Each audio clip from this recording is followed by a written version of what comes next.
when you read the internet, when you read popular literature, you are absolutely convinced that a lot is going on with vitamin D. There's a lot of benefits. Immune system is there, and if you take all kinds of droplets of vitamin D, you will get better, prettier, you will stay young forever, and what have you. So scientists warn, get more vitamin D. That's of course the popular belief. Let's look at the data. First of all, I was invited to talk about the immune system, which is one of the obvious topics where vitamin D may make a difference, and we know this for many, many years. But in recent years, 10, 15 years, we've learned a lot of what is happening actually in the immune system in the different cell types. Just a short reminder, it's perhaps not necessary for this audience, but the classical way we look at vitamin D is really, as our chair pointed out, as a hormone playing a role in calcium and bone metabolism. And so there you're all used to the classical way we make vitamin D. We make it typically in our skin. Most people make most of their reserves in the skin under the influence of UV light, and then virtually everything is hydroxylase in the liver by 24 hydroxylases, and Dr. Jones will be talking about that. And then you also know that then classically in the kidney, the 1-alpha hydroxylase CYP27B will kick in, and that is actually the rate limiting step for making 1,25-dihydroxyvitamin D, which is the most avid binder to the vitamin D receptor in many, many target organs. That's our classical view. Now, what about the immune system? In the immune system, of course, we have parts of our immune system that are there to defend us against bugs, against bacteria, against yeast, against viruses, and that's our innate immune system. And then we have a more adaptive immune system that is there to guard us from the onset of cancer cells, for instance, and also plays a role in autoimmunity. And so what does vitamin D have to do with the immune system? Well, people have discovered that actually the whole machinery for vitamin D metabolism is expressed in the immune system. Many, many cells express the CYP24, CYP27B, and we've studied in the past mainly the expression of the CYP27B, the 1-alpha hydroxylase, and it is there very prominently in monocytes, macrophages, dendritic cells. And so what happens is that you can make 1,25-dihydroxyvitamin D locally when an immune reaction is taking place. What is specific to this 1-alpha hydroxylase regulation in the immune system is that it's not regulated by calcium or typically PTH. It is regulated by immune signals. We showed that factors like interferon gamma or bacterial wall components like LPS are the ones that drive the expression of the 1-alpha hydroxylase. And here in this experiment, you can see that when you add 1,25-dihydroxyvitamin D, that typically gives the negative feedback in the kidney for the CYP27B, you do not have the negative feedback in the immune system. And all the clinicians in the room know this, because we all know sarcoidosis, where you get big multinucleated macrophage-like cells, the giant cells that are hyperactivated macrophages, and where the 1-alpha hydroxylase is expressed abundantly. And they go on making 125 in the local immune system. It spills out in the serum, and we as clinicians see the hypercalcemia. So we knew this many, many years ago, but it took basic research to really show this, that indeed there is no feedback. So we think that when macrophages are activated or when dendritic cells are activated in the immune system itself, we make 1,25-dihydroxyvitamin D. Now, why would nature do this? It becomes even more intriguing because also receptors for vitamin D are present in almost all cells of the immune system. In all resting cells except the T cells, they need to be activated to get receptors for vitamin D. So we make 125 when the immune system is activated, and the receptor is there. So for sure, there must be a physiological role for this molecule. Now, what do we know? First of all, I will make summaries here. We know that a major role for making 125-dihydroxyvitamin D in the immune system is actually boosting the innate immune system. Macrophages make more, for instance, bactericidal peptides like catalycidin, defensin. They make more peptides that allow us to better take up bacteria and kill bacteria. They also make the macrophages, when they come from a vitamin D deficient animal or person, they don't move very well, they don't phagocytose very well. If you put 125-dihydroxyvitamin D in the medium, they start to move better. Here, crucial studies by the group of Dr. Modlin, where they have demonstrated indeed that when you add 125-dihydroxyvitamin D to macrophages from vitamin D deficient individuals, you improve their uptake you improve their killing of the bacteria, so they have less viable bacteria left.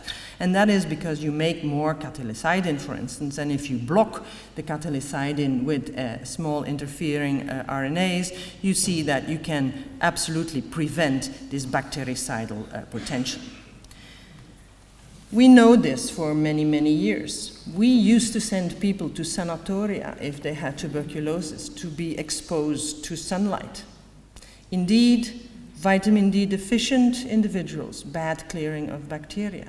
In these days, exposing them to sunlight, better clearing of bacteria, better killing of the mycobacteria. So, better macrophages if you take them from a vitamin D deficient individual and make them vitamin D sufficient in vitro. What else does it do? Well, on the macrophages, it has also another effect, namely it will block inflammation. It will block IL-1, it will block IL-6. And this is an experiment Hannalie Korf in my laboratory did, where she exposed macrophages to bacterial wall components and interferon gamma and measured the inflammatory cytokines or all kinds of chemokines. And then she did it in the absence or in the presence of vitamin D. And so TNF, file 12, for instance, you see that there is a clear downregulation if you have 125-dihydroxyvitamin D present. So better bacterial killing, better phagocytosis, better chemotaxis, but less inflammation. And also in the adaptive immune system, there's a dramatic effect by 125-dihydroxyvitamin D. 125 is the most potent agent we know that is able to create tolerogenic dendritic cells. When a dendritic cell is exposed to an infection or inflammation, it has the choice to become a dendritic cell that will introduce antigen to T cells and activate them, or become a tolerogenic dendritic cell, propose antigen to T cells less, and also drive them into becoming regulator cells. And that's exactly what 125-dihydroxyvitamin D does. It has a dramatic effect on dendritic cells. And here I brought just a picture from some mouse work, where you see that if you create dendritic cells, these are regular mice, these are diabetic mice. But so if you take dendritic cells and you expose them not only to inflammation but also to 125-dihydroxyvitamin D, they really change. And you even see it under the microscope. They change the way they look, but also they change their expression, for instance, of MHC class II molecules, the secondary signals like CD80, CD86. So there is a dramatic effect on these dendritic cells. And what is important is that by changing these dendritic cells, you change their behavior. Namely, when you take a dendritic cell, expose it to 125, wash away all the 125, and then bring in T cells, these dendritic cells will talk to the T cells in a different way. Indeed, here you have again the diabetic mice and the black mice. When you take T cell proliferation of dendritic cells that have been exposed to vitamin D or not, you see that the T cells proliferate less if they see dendritic cells that have been exposed to vitamin D, as well in the wild-type mice as in the NOD mice. They don't only proliferate less, these T cells, they also make less IL-2. And they also have less activation markers on their surface. But what is even more important is that the dendritic cells not only make the T cells proliferate less, they also make them become regulator cells. Indeed, the dendritic cells start to express markers that are known to drive T cells towards regulator cells. They also make a lot of IL-10. And they also start to make TGF and express IDO. So 1,25-dihydroxyvitamin D in dendritic cells is the story that it pushes the dendritic cell not towards activation of the adaptive immune system, but towards inactivation and even more regulation. And I just brought one slide from our work we published last year where we show that the way 1,25-dihydroxyvitamin D does that in human dendritic cells is actually by interfering with the metabolism of these cells. In human dendritic cells, there is something very specific happening when 1,25-dihydroxyvitamin D is present, namely you get a Warburg effect, an effect that you typically see in cancer cells. Namely, in the same cell, you have glycolysis and oxidative phosphorylation happening at the same time. And we showed that if you block the glycolysis specifically, so if you block their usage of glucose, you are able, here you can see again the upregulation of IL-10, for instance, and downregulation of IL-12, you see that you are able to invert this cytokine profile. So a lot of our work nowadays is focused on understanding how 125 makes this dendritic cell become a tolerogenic dendritic cell. And it is obvious that it's not a regulation of individual cytokines in this cell, but it's really an integrated effect on metabolism that then will drive all the effects on cytokines, secondary stimuli, etc. But that's a story in itself. There's also a direct effect on T lymphocytes. As I told you in the beginning, T lymphocytes do not express VDR when they're resting. Well, that's the main story. You need activation of your T cells. And what happens is, again, you get an inhibition of your effector T cells and a stimulation of your regulatory T cells. This is work by Tom van Belle in my lab, where he showed that direct exposure of activated T cells to 1,25-dihydroxyvitamin D makes them turn into a specific type of regulator T cells. They're not FOXP3 positive, but they have all these markers. And indeed, if you have control human T cells being stimulated with inflammation, but when you put 1,25-dihydroxyvitamin D in their presence, they completely shut down their interferon gamma production, their IL-4 production, their IL-17 production, an important cytokine for effector T cells, but they do upregulate their IL-10 and also secrete it. We showed this for 125, we showed this for an analog of 125, and it happens in individuals that are control individuals, and it also happens in type 1 diabetic individuals. So even people with an autoimmune disease are still responsive to 1,25-dihydroxyvitamin D in their T cells. So this is the full picture in vitro in the immune system. Your innate immune system, bacteria that need to defend us against viruses, macrophages that need to defend us against bacteria and viruses, they start to move better when you take them from vitamin D deficiency to sufficiency.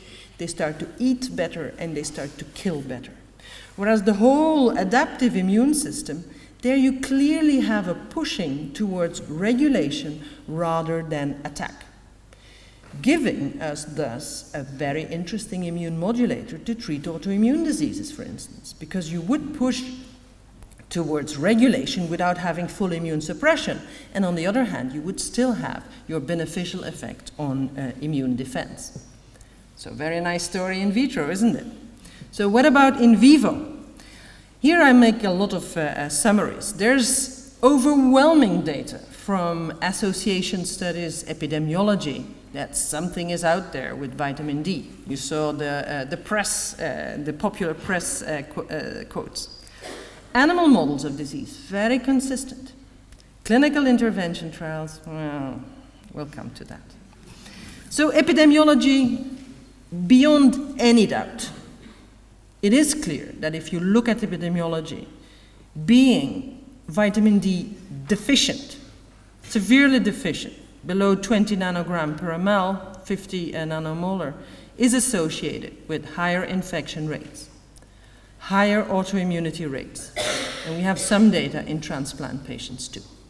So major message from epidemiology, you do not want to be vitamin D deficient concerning the immune system. Wow.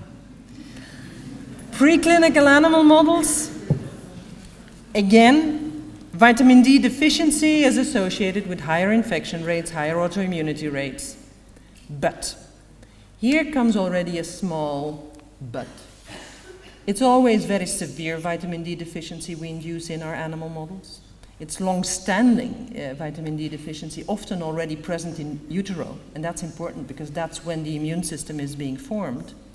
And also higher autoimmunity rates only if you look in animal models of autoimmune diseases, so only if there's a genetic predisposition. What we also know from the animal models is that intervention with high doses of 1,25-dihydroxyvitamin D, but now we also know with high doses of regular vitamin D, is able to prevent autoimmune diseases in many, many models. The key is administered early on, before the immune system is activated.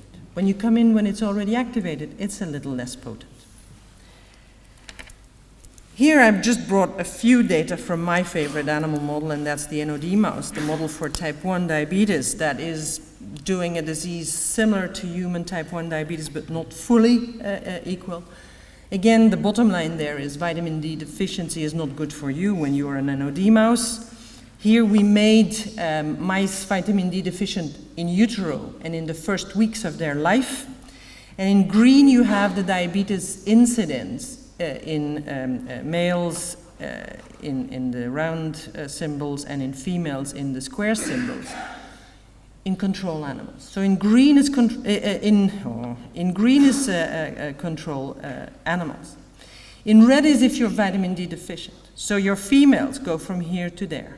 I'm really confused. I'm jet lagged, Glenn, and I have 1 hour of flight. Anyway, so this is the control males, and this is the control females, and they go here when they're vitamin D deficient, and they go there when you're vitamin D deficient. So it's not a good idea to be vitamin D deficient. High doses of 125, but also regular vitamin D prevent diabetes in the NOD mouse. Here was the old work with 125-dihydroxyvitamin D. This is diabetes in female NOD mice control. This is treating them with huge doses of 125. 5 microgram per kilo every 2 days, so big doses. This is big doses of regular vitamin D. So we gave them 1,000 units per day to a mouse. Yeah, it's different from a human being, but we titrated, and that was the highest tolerable dose. And indeed, if you really push the system, you can also do it with regular vitamin D. This is females, you can bring down the diabetes incidence, and also in males. So in animal models, it's a consistent disease, but always the doses you need to see effects, therapeutic effects, are on the edge of hypercalcemia. And then we play around because these mice had low calcium in their diet. Clinical intervention trials, this was a picture taken yesterday in Munich, and that's actually the situation of clinical intervention trials. I'll show you a few. There's a lot of publications in the last years. This is an asthma study from Dr. Martineau in the UK, where they took people with asthma and treated them with vitamin D, big whopping doses, 120,000 units every 2 months, and that during 1 year. And it doesn't matter which is vitamin D or which is control, you see it's completely overlined. No effect on episodes of asthma. They also looked at upper respiratory tract infections, so common colds, nothing there. Perhaps it's too late, so we go to pregnancy. This is a very, very recent study, pregnancy. So pregnant women, treating them with 2,800 units of vitamin D in utero. So we treat the moms, and then we look at the asthma incidences in the children. I took this table just to show you, don't look at it, there's nothing to see. So there's no effect of treating a mother on the onset of asthma in the neonates. You can say 2,800 units is not enough. Okay, let's give them more. Here they got 4,400 units in utero. So the mom took 4,400 units. The control group took the 400 units, which is the advice by the gynecologists. And again, they measured, here I showed the table of recurrent wheeze, so a symptom of asthma in the neonates. And again, you see that there's no effect whatsoever if you treat in utero when the immune system is being formed on the risk of asthma later on. That's asthma. That's autoimmune disease. What about COPD, where infections may play a role? So this is a study we did in 2012. Wim Janssen published it, where we treated people with 100,000 units every month of vitamin D, and we measured their risk of exacerbation, their risk of hospitalization, blah, blah, blah. Nothing. Nothing. No effect whatsoever. 1 year study. However, when we looked in the individuals who were vitamin D deficient at start, and they got vitamin D or they got placebo, then there was a difference in exacerbations. But look at the numbers, very small numbers. Aha, said Adrian Martineau, I will do the study. I will do the study and do it prospectively and look at vitamin D deficient individuals. But he also took vitamin D sufficient individuals. So the primary endpoint in his study that was published recently in Lancet was, again, nothing. Nothing. No effect of vitamin D supplementation. He again used the 120,000 units every 2 months. No effect on exacerbations of COPD, but he pre-specified that he would look at vitamin D deficient individuals, and indeed, in the vitamin D deficient individuals, he did see a protective effect. Small detail, if you're vitamin D sufficient and you take more vitamin D, more. So the big message is vitamin D deficiency you don't want. Vitamin D sufficiency, then taking these big whops of vitamin D, perhaps not such a good idea. And finally, tuberculosis, where it all started in the sanatoria. Here, a very elegant study where they looked at tuberculosis patients. They treated them with vitamin D and really brought them up to high levels of vitamin D, but no effect on clearing of mycobacteria in sputum. So what's the difference with the babies in the sanatoria? These guys also got state-of-the-art antimicrobacterial treatment. They got the antibiotics, they got everything, they got nothing. So it's really a different set point than from the time of the sanatoria. So clinical interventions, no hard evidence that really supplements of regular vitamin D provide any benefit in infectious or autoimmune diseases. There are questions on timing, when should we treat, dosing, type of therapy, etc. So my conclusions are, I think epidemiology points to an overwhelming association between vitamin D deficiency and worse immune outcomes. In vitro studies, for sure, there must be something there. Animal models, oh yes, better defense against bacteria and less autoimmune disease if you're genetically at risk. Clinical intervention trials, not very clear. So this is the people doing the work in my lab and the people who pay for it. Thank you.